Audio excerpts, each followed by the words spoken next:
finding your place in all of the variety from your personal perspective, which is so important, where you specifically perceive from your vantage point.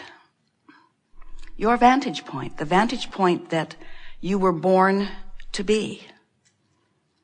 Uniquely you in that not another ever has or will stand where you stand. Right now, in proximity to others. When we speak of co-creating at its best, we mean the co-creating that you do with one another, certainly. But when we put the emphasis on it that we did just now, we mean co-creating at its best because there is an opportunity, a keener opportunity really, in an environment like this, for you to merge with the larger non-physical cadre of consciousness. In other words, you're hanging around with other physical ones. Yes, you are. But you come from non-physical roots, and those roots are eternally attached. And therefore, there is a larger part of you here and now, while you're focused in this body, who is non-physically focused. Sometimes human refers to that as soul or source or even God. We refer to that as non-physical energy. We refer to it more specifically as your inner being. But of course, your inner being is always surrounded and co-creating with this larger energy. And so what we are really saying to you is that you cannot, no matter what, separate yourself from this larger dynamic consciousness that we often refer to as all that is. Now, the reason that we are starting there today, wanting to get you to broaden your awareness, is because humans have such a scanty and often completely distorted view of how you in your physical body fit into the whole of all of this. We want you, by virtue of what you hear as Esther translates our knowing into words that are meaningful, we want you to find resonance with a deep knowing that is yours. And it is our expectation that as we move forward in the hours that are before us, and as you listen and participate with your own relationship to your own life experience, that you will feel a vibrational resonance with that core who is really you. And as you find that resonance, you will vibrationally move into what we are calling your natural vortex of expansion, your vortex of creation, your vortex where the larger part of you has already assembled with all aspects of life that you have carved out of all that you have become. You stand here in your physical body and you are sifting through life, and you cannot help but come to constant, unique, very personal conclusions about what you prefer at many levels of your being. Your cells are doing it too. Every part of the consciousness that makes up the body of you is having a personal exposure to life and coming to new and improved preferences. It is just what exposure to life causes. So an asking comes forth from you. It radiates from you, whether you ever put words to it or not. If you're feeling confused, you ask for clarity. Because in your perception, hear this, in your perception that equals your state of confusion, there is an equal and proportionate other side of that bounce. In other words, to the degree that you have become immersed enough in your life, focused enough that you could even be aware that there is something that you don't understand, that there is something that you're feeling confusion about, as that problem that we are right now calling confusion is coming into focus within you, the solution is coming into focus simultaneously. And the solution to your confusion is coming in the identical proportion on the other side of the wave. In other words, when you know what you don't want, you know what you do want. If in your focused life, your physical body is feeling sick, there is a proportionate wellness that is queuing up coming into focus at the same time. These words coming into focus are the words that we most want you to pay attention to as we're moving forward, because this means every time as you're moving through life and exploring and identifying things that could be better, even though you may still be focused upon the problem of what's going wrong, there's a solution that is coming into focus too. A solution that while you don't have access to it while you're focused on the problem, and while you shouldn't have access to it while you're focused on the problem, because step one is an important part of the 3-step equation for creation. Step one is asking, and it requires some poking around in some problematic places in order for the question to occur. In other words, there is a question and an answer, and they are different vibrational frequencies, but they are the byproduct of your exposure to life experience. Can you hear that? When your question comes into focus, so does your answer. And when your problem comes into focus, so does your solution. When your illness comes into focus, so does your wellness. And when your lack of whatever you want comes into focus, so does the abundance of it come into focus. But the question is, where is your vibration? Are you in a place where you can let the solution, the abundance, the wellness, the clarity, the stamina, the vitality, can you right here, right now, let it come into focus? And the answer to that question is you could if you were not beating the drum of the problem to death. In other words, there is a tendency that you have picked up along your physical trail to poke around at the problem for an inordinate amount of time. And the reason that you do, usually, we watch Esther, even with all that she has heard from us, she sometimes pokes at the problem longer because the problem feels like such a problem that it seems like it's worth the effort of defining where it came from and who is the fault of it.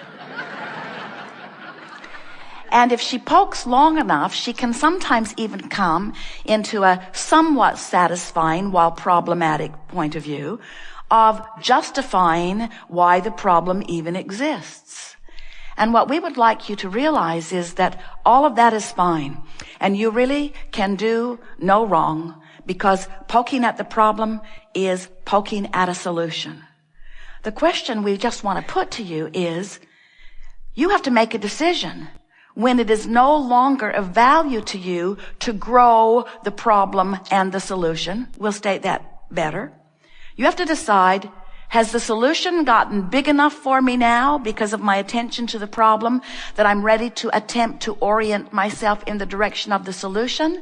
Or would I like a bigger problem and therefore a bigger solution? Seriously. Because any way you play it works out great for us. You poke around and poke around and poke around it, and improvements come, improvements come, improvements come, and in many cases, it is future generation who will benefit from the problems you all are poking around at. But you sound like you'd like some of the solutions in your time-space reality. You sound as if you would like to reap some of the benefit of your creative endeavor. We're here in what we are calling this law of attraction-based universe and a law of attraction-based workshop, pointing it in the direction of the art of allowing, which is what step 3 of this 3-step process is. Step 1 is poke around at the problem.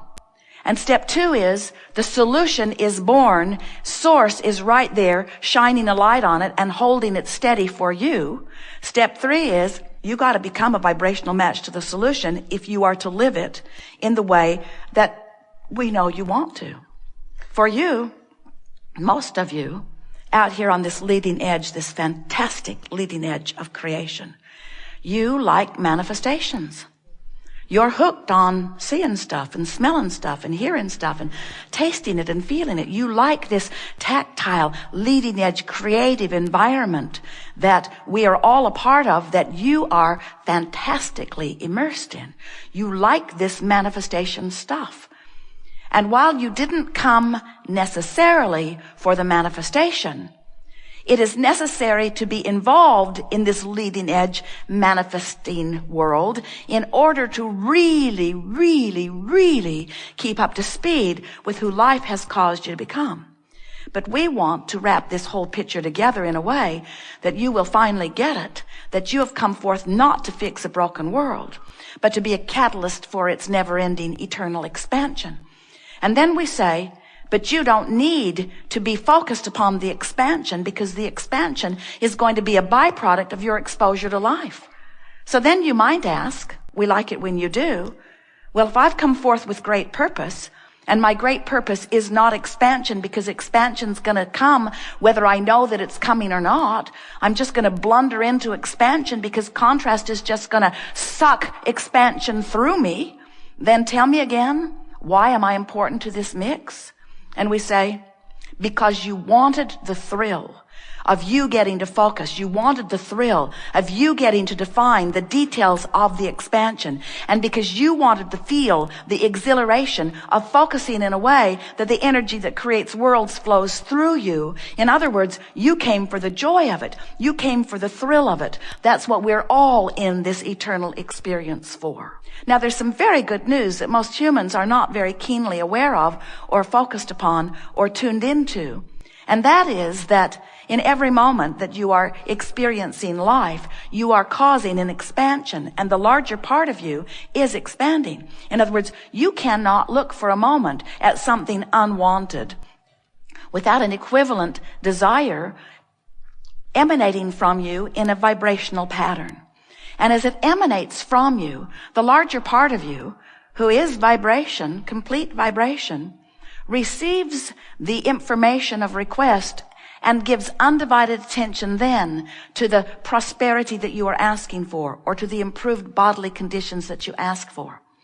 Let's take it to a place that you can understand even a little more clearly. This is true of every consciousness. And your body is made up of trillions of cells who are made up of consciousness. So maybe you ingest something, maybe you're exposed to something, maybe it's a bacteria, maybe it's a fungus, maybe it's what you would call a germ, maybe it's what you would call a disease, maybe it's what you would call a substance that your body is not good at acclimating to, maybe you ate something disagreeable. Couldn't tell by reading the label because none of that makes sense anymore. You ingested something that your body was not accustomed to and didn't really want, and so some cells in your body immediately got out of whack. You know what it's like to take a negative hit? So some cells in your body got a little out of whack, but in the moment of their perception of imbalance, they ask for balance in that moment. Trillions of consciousness within your body asking for improvement in the moment of awareness that something got a little off. And in the moment that this happened, whether it's a one-celled organism or many cells in communication in your body, when that cellular request happened, in other words, your cells took the bounce, know what they don't want, know what they do want. In the moment that that request is set forth, the non-physical part of you, the energy that creates worlds, begins flowing in response to that request, and an immediate balance occurs. Immediate, instant manifestation. This is happening in your body all day long, every day. You don't even know how well this factory, this vibrationally based consciousness factory called your physical cellular body, is coming into balance all day, all day, all day, all day, all day, all day. But then let's say you got something you're mad about or worried about or pushing about. So you've been in this sort of problematic mode for a while where you're really poking around at the problem, even though solutions are framing up for you and happening. And as you, as the captain of this cellular ship, are focused in this negative way where the predominant emotion within you is one of worry or anger, you cause a vibrational resistance in the communication of this vibrational body that is yours. And even though your cells know exactly what they want and need and are asking from a place that they can be answered exactly, you're in the way. And we call that resistance. We call it resistance, and you know when you're doing it because negative emotion is present. Negative emotion is present at first. If you keep it up, the negative emotion gets stronger. If you keep it up, you begin to feel physical sensations. And if you keep it up longer, then your physical body begins to be labeled in medical terms with all kinds of diagnoses that are nothing more than indications of resistance. And resistance is only a problem to you because it prevents communication between who you or part of you, we're talking about the cellular part of you, has become.